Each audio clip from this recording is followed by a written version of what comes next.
అనుదిన దైవ కృప. ఈ నిరీక్షణ మనలను సిగ్గుపరచదు.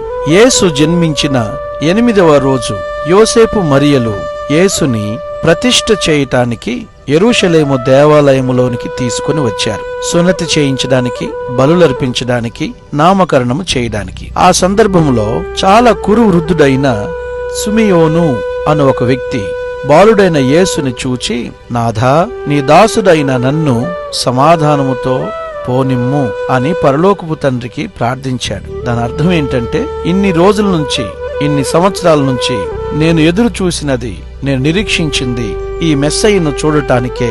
అది ఈ రోజు ఫలింపచేశావు, అందుకొరకు వందనాలని దేవుని స్తుతించాడు. చూశారా, మన దేవుడు మన నిరీక్షణను వ్యర్థం కానివ్వడు. నువ్వేదైతే ఆశిస్తున్నావో, దేని కొరకు ప్రార్థిస్తున్నావో, దేని కొరకు నిరీక్షిస్తున్నావో తప్పనిసరిగా నెరవేరుతుంది.